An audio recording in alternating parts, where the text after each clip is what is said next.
Good evening, Sip&Talkers, no matter what time zone you're tuning in from. Oh, that's my line. Welcome back. Fine. Welcome back to the show. Yeah, glad to have you with us again. Welcome. What number are we on today? It feels like we just keep rolling. We're calling it EP457 today, but let's be honest, Joe, we are absolutely, well over 600 episodes deep at this point, exploring all the world's most interesting geopolitical wrinkles. Huh.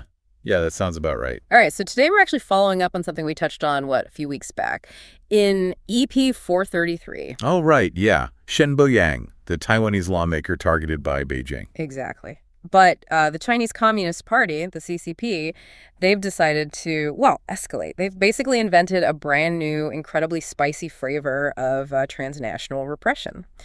It seems like recently the Chinese public security bureaus have started playing influencer hunter. That's of. Oh, I caught this headline, yeah. It sounds like something straight out of a bizarre reality show. Yeah. Specifically, it was the Quanzhou Public Security Bureau in Fujian. That's the one. Fujian, right across the street. The province closest to Taiwan. Right. And they've issued this, public bounty notice against two specific Taiwanese influencers, Bo-Jiong and Min Wolf. Yep. And the charge. No surprise here. Let me guess. Inciting state splitting. You got it. It's their go-to charge, pretty much. So the bounty, it's up to 250,000 RMB. Which, okay, sounds exciting on paper, right? Maybe. Depends on your perspective, I guess. Well, yeah, but my immediate thought was, okay, is that price tag really high enough? I mean, for someone like Bo-Jiong, his channel, Fun TV, has over 1 million subscribers. Right, he's huge. So 250,000 RMB, that's only about, $34,400 US. That's maybe the cost of a mid-range professional product unboxing video collaboration for a channel that size. Huh. Okay, yeah, when you put it like that. It's definitely not, motivate international espionage kind of money. No, definitely not cartel-level reward money. But here's the thing. The true genius here, I think, lies in Bo-Jiong's immediate response, which was it was brilliant. What did he do? He immediately jumped on camera, right, and basically joked that the bounty was insulting because it was too low. He essentially asked the CCP, hey, can you raise the price? No way. Yes.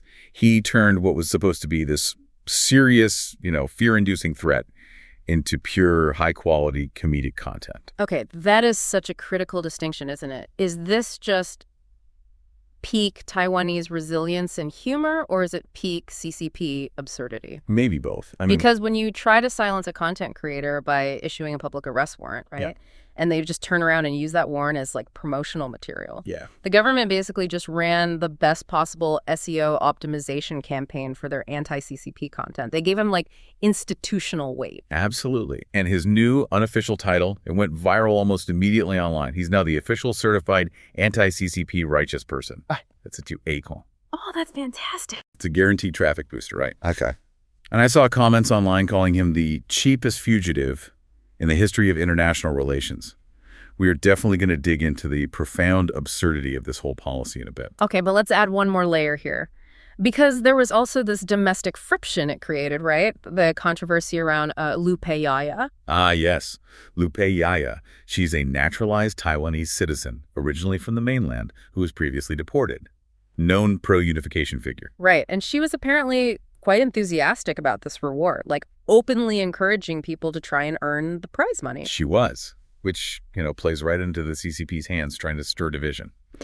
But, and this is the key point, I think, Taiwan's government, the Republic of China, the ROC, they had to issue a pretty critical legal warning about that. They did. They basically stated that cooperating with Beijing, trying to execute this bounty or track these individuals, that violates Taiwan's own National Security Act. So not just a political statement, but a legal one. Yes, exactly. The Mainland Affairs Council, that's right. They manage cross-strait affairs. They've been crystal clear. They see this whole operation not as routine law enforcement. No way. No. They see it as a textbook example of transnational repression, a clear attempt by an external regime to basically extend its policing power onto the democratic sovereign territory of Taiwan. Right. And it's in this attention economy we live in, the threat level isn't just a political thing anymore. It's almost a monetizable metric. That's a fascinating way to put it. The greater the threat, the higher the view count, maybe. Yeah. Beijing tries to suppress public opinion, and they end up just cultivating even more powerful, more influential anti-CCP IPs. It really does seem to backfire spectacularly sometimes. Mm-hmm. So today, we're embarking on a full Sip and Talk deep dive into this whole incident. We're going to analyze the, frankly, absurdity of this bounty policy, dig into why China's policies seem to consistently backfire on the global stage, and, you know, what this clash tells us. This clash between authoritarian control and, like, decentralized digital freedom. What does it mean for the future of political conflict? It's a big topic. Let's get into it. Yeah. Okay, so let's start by laying the foundation, right? We need to get the exact facts of the case straight. Who exactly was targeted? What's the legal context of this bounty? And then maybe more importantly, what's the real intent behind this move by the CCP? Right. So the specifics. This reward notice came from the Quanzhou Public Security Bureau in Fujian province. And that location is crucial, like you said. Quanzhou is right across the strait. It's often the sort of operational hub for these cross-strait influence efforts. Yeah. And the notice went out November 12th, 2025, according to the records we've seen. Okay. And the two targets. You mentioned Bo-Jiong, real name Wenziyu. Right. And Min and Wolf or Chen Bo-Jiong. Bo-Jiong, we already said, runs Fun TV. Fun TV, massive following, over 1 million subs. And it's probably worth noting, he's of Taroko indigenous heritage. Yes, that's an important detail. It adds another layer, right, to Beijing's attempts to just paint him as, you know, Han Chinese or somehow controllable. It complicates their narrative. Definitely. And Min and Wolf, he's an interesting case too. A Taiwanese rapper and apparently a former law student who actually spent time studying in mainland China. Yeah, which gives him this really intimate understanding of the very system he's now criticizing. That's got to sting them a bit. You'd think. So their alleged crime, according to the PRC, is incitement to split the country under the PRC criminal law. Right. Which is, I mean, let's be honest, a notoriously vague charge. It's broadly applied. It's basically the legal cudgel the PRC uses to try and criminalize any high-profile political dissent or, you know, pro-Taiwan independence messaging. Doesn't matter where the speech actually happens. They try to make their law apply everywhere. Pretty much. Now let's circle back to that price tag. Up to 250,000 RMB. Which we established is, you know, maybe not life-changing money in the high-stakes influencer world. Exactly. Which strongly suggests the psychological function here is way more important than the actual enforcement function. Meaning it's more about creating that chill effect, right? The Lensha. Right. It's less about actually getting someone to extradite these guys, which they know is almost impossible. Ah, okay. So the goal is to make any Taiwanese person who criticizes Beijing feel like, hey, maybe I could wake up to a police warrant one day too. Precisely. It's a performance of power. And it's directed primarily internally for their domestic audience. Right. They need to show their own people, and maybe those segments of the Taiwanese population they're trying to influence, that they're taking concrete steps to, quote-unquote, punish Taiwan independence. Yeah. The price is low because they know actual enforcement is a long shot. But the symbolic act, that has high value for their domestic political propaganda. Okay, so what specifically did Bo-Jiong do to deserve this high-profile targeting? Well, his channel, which started around 2018, apparently made a pretty sharp pivot. It went from being like general travel vlogging to really deep political commentary. And the really critical content seems to have been his Chinese United Front documentary. Ah, the United Front. That's where the Taiwan Affairs Office, the TAO, gets involved, right? Exactly. And here's where they got truly embarrassed, it seems. That documentary wasn't just, you know, abstract political opinion.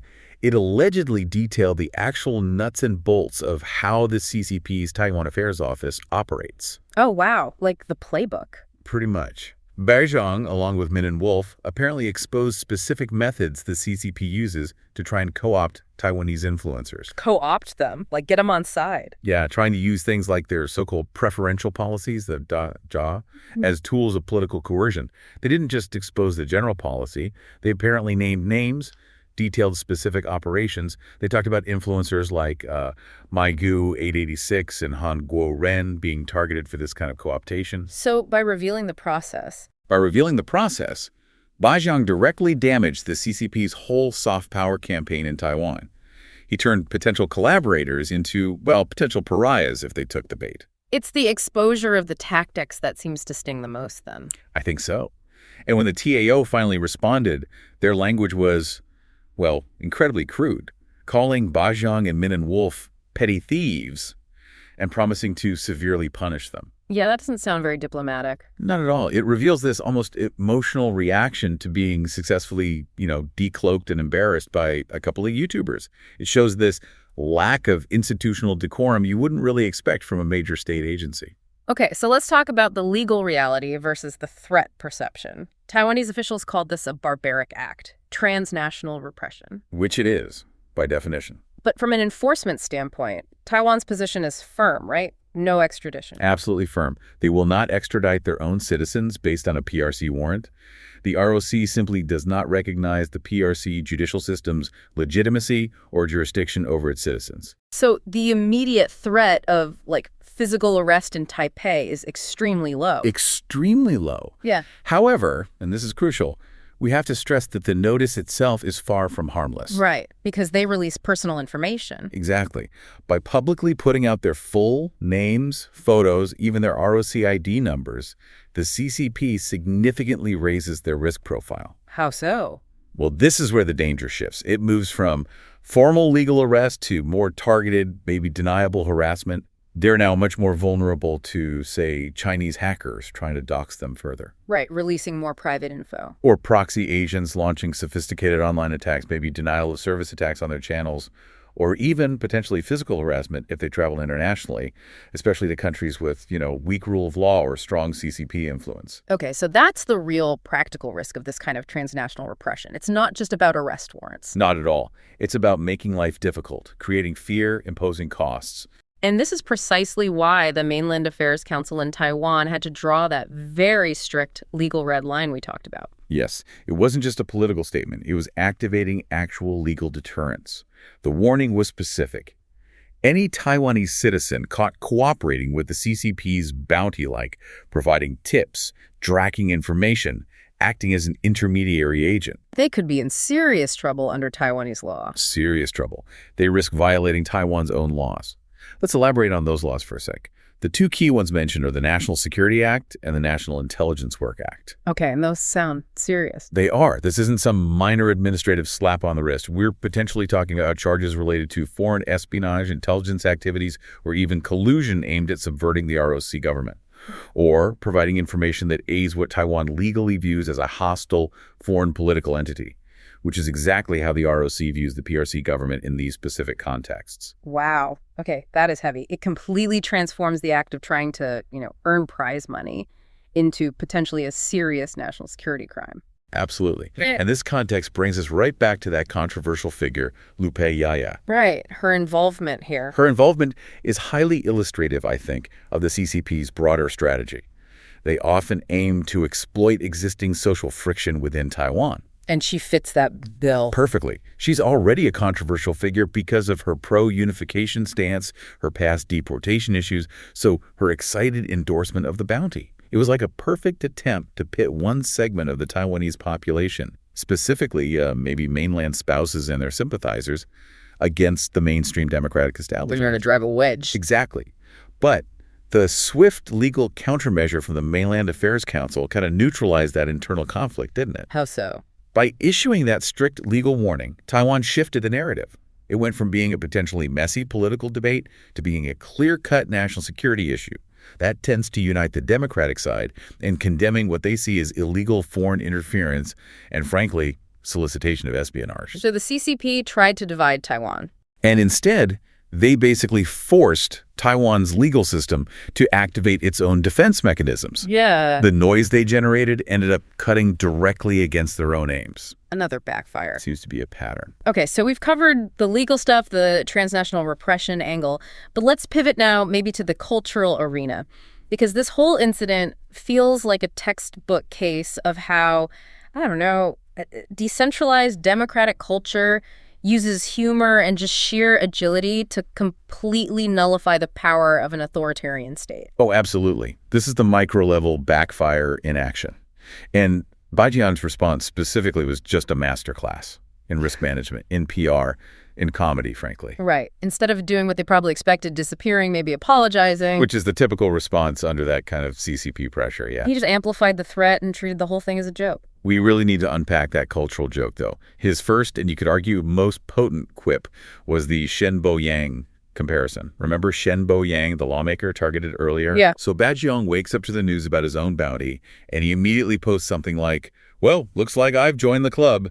Guess I've become Shen Bo-Yang now. Okay, that's funny, but what's the subtext there? It's so much more than just a simple comparison. It's really high-level political shade, because it implies this clear social hierarchy of resistance. Yeah, okay, so being targeted by the CCP isn't a sign you did something wrong? No.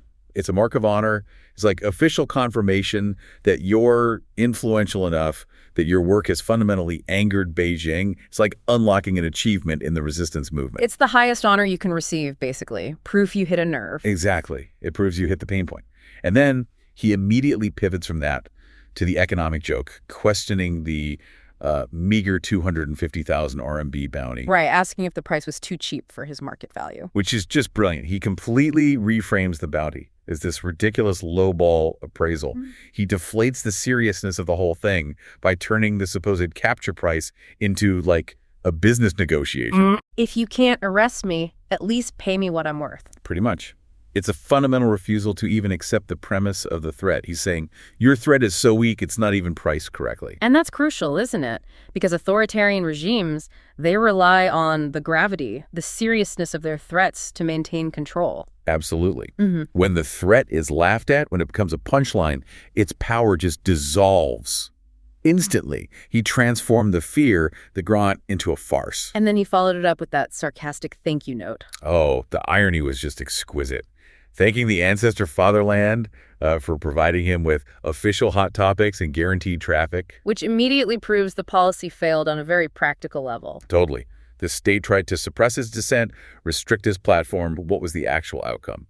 An astronomical boost in his fame, his subscriptions, his engagement, international media coverage, everything. He used the CCP's attempt to silence him as his most effective marketing campaign ever. It's the ultimate victory in the attention economy, isn't it? What's fascinating, too, is how quickly the Taiwanese internet community just, latched onto this. They internalized and amplified this whole defense mechanism. Yes. The collective mockery is the real shield here. Netizens started calling the bounty a medal, and they immediately popularized that term we mentioned. Official, certified, anti-CCP, righteous person. That term, it really reflects a profound societal defense, doesn't it? I think so. It's like this psychological mechanism kicks in, turning state-induced fear into this kind of communal pride. In a centralized state, the government tries to dictate reality. But in a decentralized digital democracy, the people often dictate the meaning of events through humor, through shared memes. So when the CCP's logic clashes with the collective will of the digital sphere, the CCP loses face, which arguably is the worst possible outcome for them in many situations. And Min Wolf, the other target, he wasn't quite as theatrical, maybe. Less theatrical, yes, but his defiance was just as strong in its own way. His statement was something like, I stand on my own. The stronger the wind, the steadier I am. No one can control me. Which speaks directly to that idea of self-sovereignty. Exactly. It's the complete antithesis of the CCP's demand for absolute ideological control over everyone. So the response from both of them really confirms that the bounty achieved the exact opposite of what it was supposed to do. Right. Instead of creating a chill, it just galvanized the opposition. It reinforced the identity of these guys as, heroic defenders of freedom. And it proved yet again that the CCP's old command and control logic is just hopelessly outdated in the face of the open digital world. Okay, so the humor defense, clearly effective, very clever. But Bo-Jiong and others, they also presented this more fundamental, intellectual counter-argument, right? Something that really undermines the CCP's whole legal claim. Absolutely. And this is where it gets really interesting. Maybe the crucial aha moment for anyone trying to understand the deep roots of this conflict. Because it forces you to confront these two completely competing constitutional narratives. Okay, let's break that down. Start with the CCP's logic, their accusation. Okay, the CCP premise is simple, almost brute force logic. Taiwan, in their view, is attempting to separate from the Sovereign People's Republic of China, PRC. Therefore, any act criticizing the PRC or suggesting Taiwanese independence constitutes incitement to split the country. End of story. Right. Straightforward enough from their perspective, but Bo-Jiong, and I guess the ROC legal system behind him, they flip that premise completely. They do. The fundamental question they pose is, wait a minute, it's not about who is splitting China now. The real question is who split the nation first. Bringing history into it. You have to. This is where the historical context becomes absolutely indispensable. Mm-hmm. You have the Republic of China, the ROC, established way back in 1912 after the Qing dynasty fell. Okay. Legally, historically, that ROC was the continuous state entity that represented China on the international stage for decades. So the ROC legal argument goes like this. The CCP, rooted in Marxist-Leninist ideology, initiated an armed rebellion, which we know as the Chinese Civil War. Right. And they violently seized control of the mainland territory in 1949. Okay, so under the ROC's constitutional view. Under that view, the CCP regime established in 1949 is not the legitimate successor state to the ROC. It is, legally speaking from Taipei's perspective, an illegal entity. Or, using historical ROC terminology, a rebellious group that simply does not possess legitimate authority over Chinese territory, including the mainland. Wow, so that's the legal foundation for their counterclaim. It is. They argue that the PRC essentially stole the national name China, which legally belonged to the ROC. In this narrative, the PRC's establishment in 1949 wasn't a legitimate revolution. It was the original act of national division, carried out through armed revolt against the existing legitimate government. Okay, so the conclusion then, from Bo-Jiong's perspective, is pretty devastating to the PRC's narrative of being the great unifier. Absolutely. He's basically arguing that the CCP, by violently establishing a new illegal regime on what was historically ROC territory, is the actual splitter-day way. So they lack the constitutional or even moral standing to accuse anyone else of the same crime, especially not the rump state of the ROC, which retreated to Taiwan. Precisely. And this isn't just, political rhetoric he's throwing around. It's actually a sophisticated legal challenge that ties directly into Taiwan's own complex history of constitutional revisions. Even though Taiwan has fully democratized now, and the vast majority of its people have zero desire to rule the mainland. Right. That constitutional framework still retains its historical continuity, legally speaking. And that allows critics like Bo-Jiong to leverage this powerful counterlogic against Beijing. That brings up this fascinating kind of legal trap that Beijing seems to constantly fall into, doesn't it? How do you mean? Well, sometimes you hear pro-Beijing figures try to argue, see, Taiwan is part of China because even your own ROC constitution still claims the mainland. Right. Using Taiwan's own constitution against it. Yeah.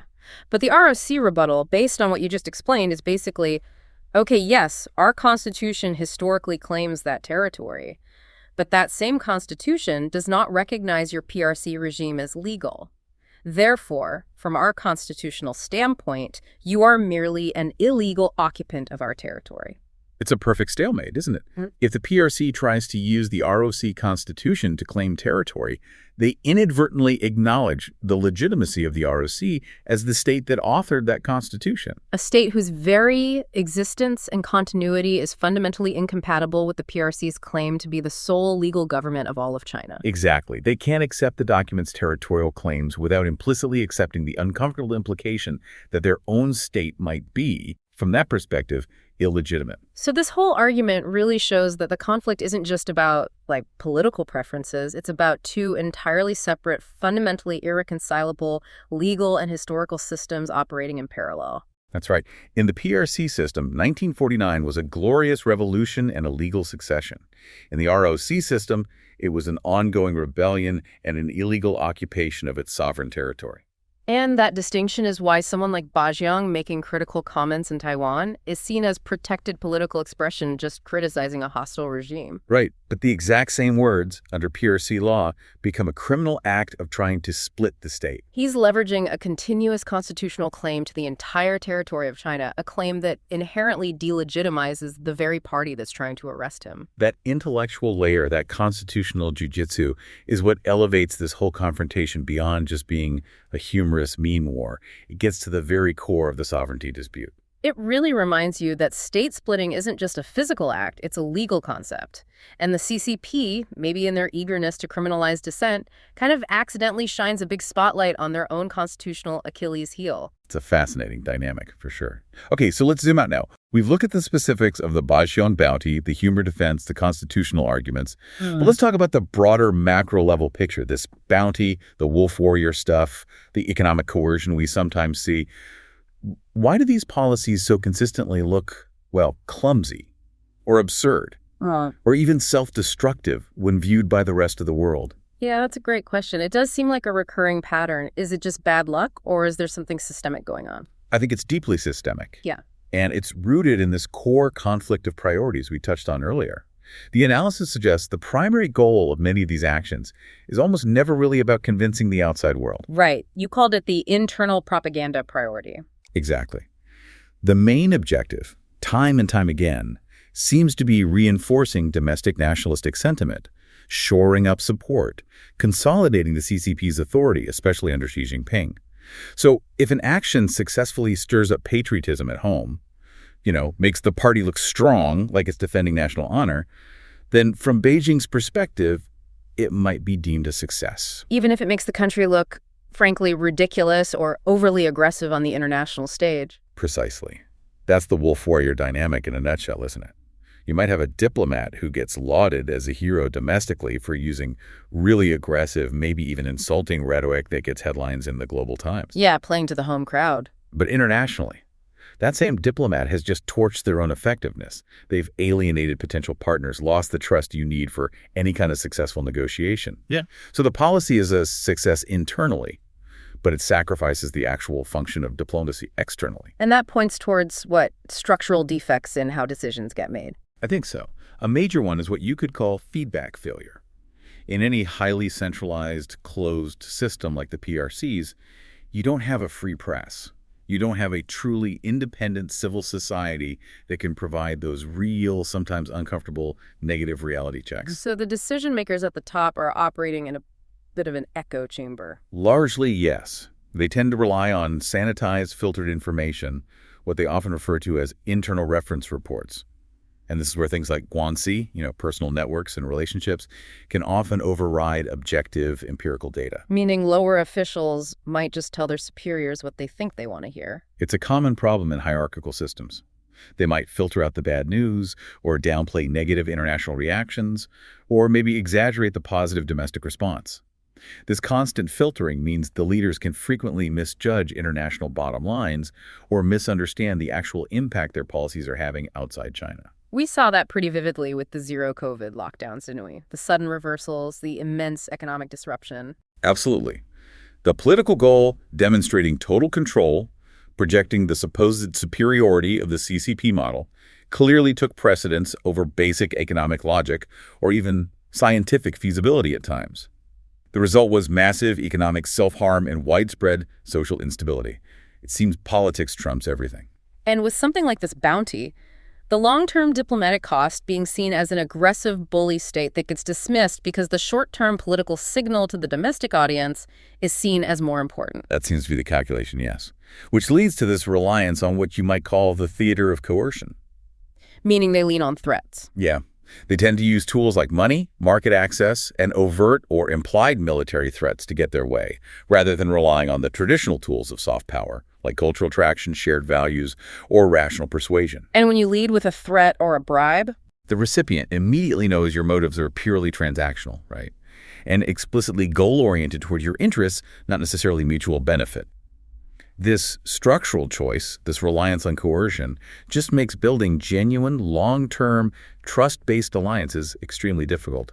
It guarantees skepticism from the outset. Let's use that example of economic coercion against Taiwan again. The bans on agricultural products, pineapples, grouper fish, custard apples. Often citing really flimsy reasons, right? Minor quarantine violations that suddenly become major issues. Exactly. And the clear goal was to punish Taiwan's economy, maybe specifically target the agricultural sector to try and turn farmers against the ruling DPP party. A classic divide-and-conquer tactic using economic leverage. But what actually happened? It backfired spectacularly. Instead of crippling Taiwan's agriculture, it basically motivated them to go out and successfully find new international markets. That whole Freedom Pineapple campaign was genius. It really was. The Taiwanese government, working with civic groups, managed to market these products to allies like Japan, Australia, and others. It became this global PR win for Taiwan. So the intended punishment turned into global marketing, cementing Taiwan's image as the resilient victim of arbitrary, clumsy bullying. And simultaneously, it harmed China's reputation as a reliable, predictable trade partner, far more than it hurt Taiwan's actual agricultural exports in the long run. That's a perfect example of the systemic failure you're talking about. A policy designed purely for coercion ends up creating external reputational damage for China and actually rallying support for the target. It happens surprisingly often. So let's think about how the wider international community is actually viewing these consistent, let's call them own goals. It's not monolithic, of course. Perceptions differ. Okay, how would you break it down? Maybe start with other democratic nations, US, Europe, Japan, Australia. For that group, yeah, the sources suggest the CCP is increasingly viewed as a threatening and unreliable competitor. Actions like the bounty or the trade bans are seen as deeply unprofessional, aggressive, basically bullying. They see the weaponization of trade, the transnational repression, as serious threats to the global rules-based order they value. Okay. What about, say, developing nations, maybe countries involved in the Belt and Road Initiative? Their view is often more complex, more transactional. They might see the CCP as a rich but explicitly goal-oriented creditor. On one hand, they often appreciate the speed and efficiency China brings to infrastructure projects, things their countries desperately need. But there's a catch. There's always a catch. There's usually a deep underlying fear of the debt trap, the potential for unsustainable debt, and the political conditions or ownership stakes that often come attached to that Chinese money. So they're often wary, but also quite dependent. It's a complicated relationship. And finally, what about international organizations, like the UN, the WHO? There, the perception is often that the CCP acts as a meddler, using its significant financial contributions and political influence to try and dilute global standards, especially around human rights. And of course, actively working to block non-compliant entities, most notably Taiwan, from participating in these international bodies. So if there's a consistent thread across all these different groups, allies, partners, rivals, what is it? I think the consistent thread is that the CCP's behavior is frequently viewed as clumsy, or maybe acting contrary to expected norms. The phrase Naupone comes to mind, acting perversely or against the trend. And why is that? Fundamentally, it's because the CCP's internal logic, its entire operating system, is designed purely to serve the interests of a single-party authoritarian state. Stability and maintaining party control supersedes almost all other values: economic rationality, international law, diplomatic niceties. So when that internal logic hits the open world... When it hits the open world, where liberal international norms like free speech, trade transparency, rule of law, democratic accountability are prioritized, at least in theory, it just clashes, fundamentally. The CCP's actions look inherently irrational or clumsy or self-defeating from that external perspective. We're playing a different game by a completely different set of rules. And the rest of the world is increasingly noticing that their actions often fail spectacularly to achieve their intended external effects, even if they serve some internal political purpose. Wow. Okay, we have covered so much ground today. From the specific drama of that 250,000 RMB YouTube bounty. And the sheer genius of the humor defense. Right, to the really deep waters of ROC constitutional history and these systemic failures of authoritarian governance when they bump up against the global stage. It really is fascinating how the irony of the Bo-Jiong incident just perfectly encapsulates so much of our discussion today. You have this massive, centralized, incredibly powerful system, the CCP, designed to project power, designed to suppress dissent. And instead, it generates a social media celebrity. It boosts his traffic through the roof, and it officially brands him with the ultimate meme. Official, certified, anti-CCP righteous person. Beijing went in intending to inflict psychological damage, to instill fear. And they ended up delivering an international platform and basically a standing ovation. Pretty much. It highlights this fundamental clash we're seeing play out more and more. Centralized authoritarian control versus decentralized digital freedom. Yeah. In this age of social media, it seems like those old state threats can be just instantly diffused, neutralized by collective mockery, amplified into content that actually strengthens the opposition. It feels like the authoritarian tools of the last century.